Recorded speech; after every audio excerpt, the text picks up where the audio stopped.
జగ్గంపేట నియోజకవర్గం మల్లిసాల శివారు సింగరమ్మ అమ్మవారి ఆలయంలో రెండు వర్గాల మధ్య కోల్డ్ వార్ జరుగుతుంది. ఈ సందర్భంగా బాధితులు మీడియాతో మాట్లాడుతూ ఈ ఊరి పెద్దలు 50 ఏళ్ల క్రితం తమ కుటుంబీకులకు గుడిలో ధూపదీప నైవేద్యాలు సమర్పిస్తూ అర్చకత్వం చేసుకోవడానికి అవకాశం కల్పించారని తెలిపారు. కాగా కట్టమూరు గ్రామానికి చెందిన సీతా మహాలక్ష్మి ఇక్కడ కొంతకాలంగా చిరు వ్యాపారాలు చేసుకుంటూ భక్తులతో నిత్యం గొడవలు పడేదని అన్నారు. ఈ కారణంగా ఆలయం వద్ద ఈమె ఉండకూడదని తీర్మానించుకున్నామన్నారు. దీంతో ఆమె గ్రామ పెద్దలపైన గ్రామంలోని యువతపైన కేసులు పెట్టించి బ్లాక్మెయిల్ చేస్తుందని ఆందోళన వ్యక్తం చేశారు. కాగా గుడికి ఆమెకు ఎటువంటి సంబంధం లేదని వారు స్పష్టం చేశారు.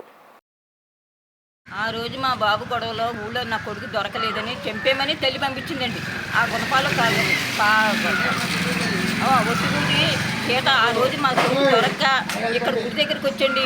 గుడి చుట్టూ కూడా ఇంత లోపంటే కర్ర పట్టుకొని నన్ను చంపేయాలని గుడి చుట్టూ తిరిగిందండి. గుడి లోపల కూడా ఉన్నానని చూసిందండి. తొక్కల్లో ఎక్కడ దాక్కున్నానని చూసిందండి. ఆవిడ సంబంధం పెట్టండి ఎక్కడి నుంచి వచ్చిందండి అసలు నన్ను కొట్టడానికి.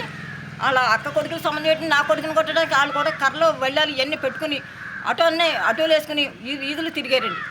ఆ అమ్మాయి కూడా నన్ను కొట్టడానికి చూసిందండి. ఆవిడ సంబంధం ఏంటండి అసలు బొట్టుకుడి సీతండి. ఆ పిల్ల పేరు శకలక్ష్మి అండి. నేను సింగర్రావు గారి భార్య అని. మా అత్తయ్య గారి పేరు సీతయ్యమ్మ అండి. ఆవిడ ఇక్కడ ఉండేదండి. మేము మా అత్తయ్య గారి తర్వాత మాకు ఇచ్చేసారండి.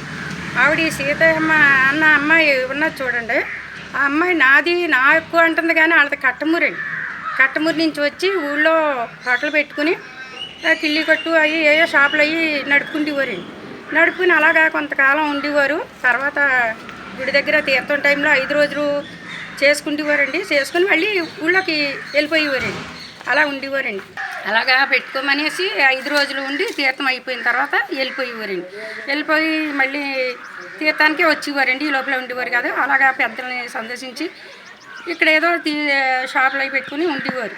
ఉండి ఇప్పుడు అంతా మాదే హక్కు, నాకే సొంతం, నా ఇదే కానీ ఎవరికి ఏ సంబంధం లేదు. ఊళ్ళో పెద్దలకి సంబంధం లేదు, అక్కడ ఉన్న వాళ్ళకి లేదు. నా ఒక్కదానిదే హక్కు అంటుంది. ఏ రకంగా హక్కు అండి ఆ అమ్మాయికి?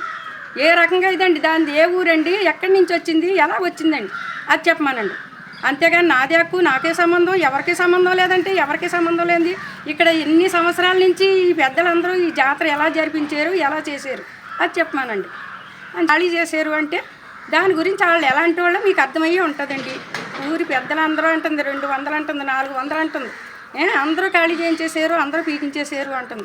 ఏ రకంగా అయితే పీకించేస్తారో ఒకసారి వాళ్ళ గురించి ఆలోచిస్తే మీకు అర్థమవుతుందండి.